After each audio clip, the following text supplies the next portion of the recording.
ADA Act Title I, Employment. Title I, Employment, involves private employers, state and local governments, employment agencies, and labor unions.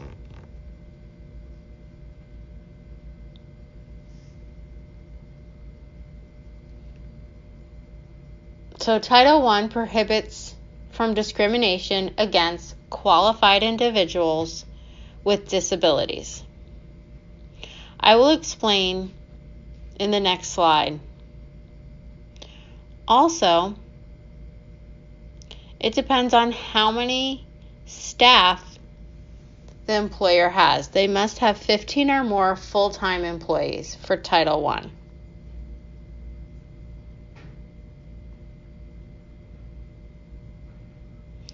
Remember, the federal government is not a state or a local government, and it is not covered by Title I.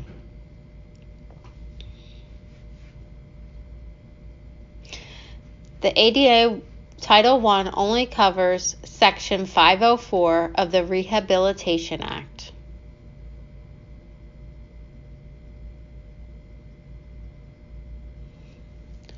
What is a qualified individual?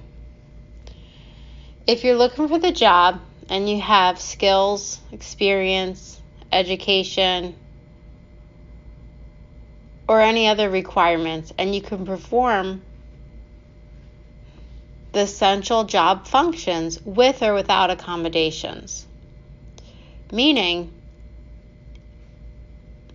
so if you could work, for example, typing, scanning, storing, as an engineer, anything, the same as hearing people, that's a qualified individual.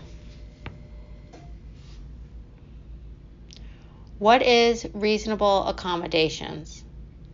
Any modification to job or a work environment. Also make sure you have the same rights and permission as those without disabilities.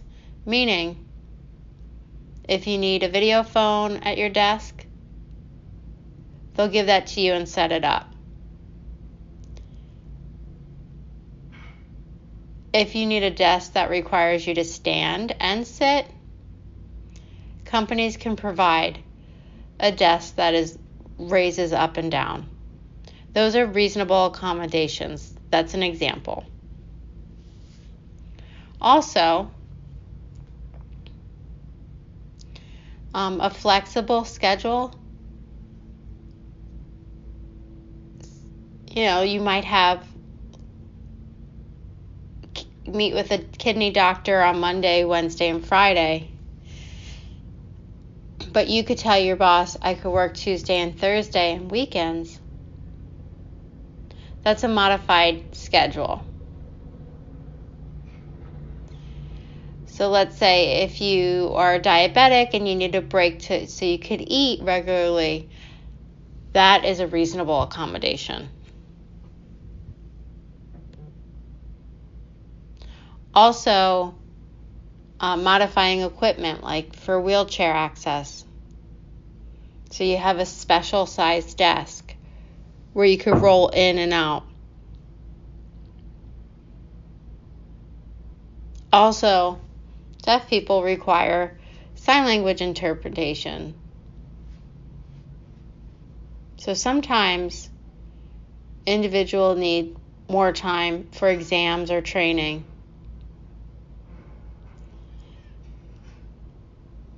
It's not just because they're nervous, but sometimes it takes their brain to process a little bit longer.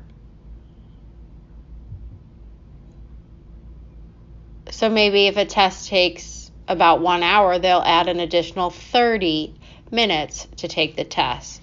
There's different accommodations for different individuals. Remember, many times when you go to work or you're looking for a job,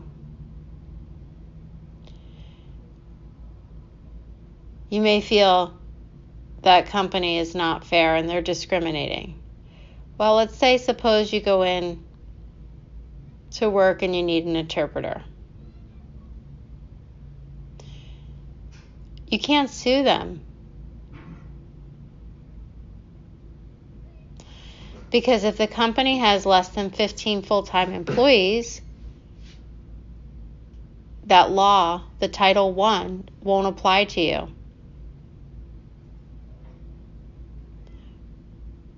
What does full-time mean? It means those workers work 40 hours a week. Therefore, 5 days, 8 hours each day, for a total of 40 hours. Or sometimes employees work 4 days, but 10-hour days, for a total of 4 hours a week. So Title I only applies if you have 15 or more full-time employees.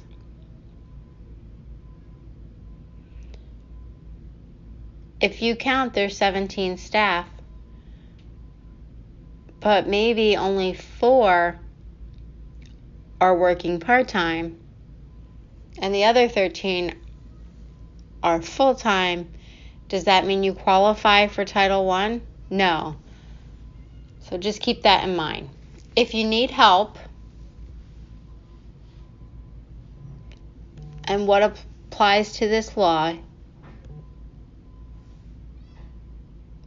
you could reach out to your job coach, your vocational rehabilitation counselor, your pre-ET specialist, Disabilities Right, or the Center of Independent Living office. If you find this video interesting, please click like, share, and don't forget to subscribe.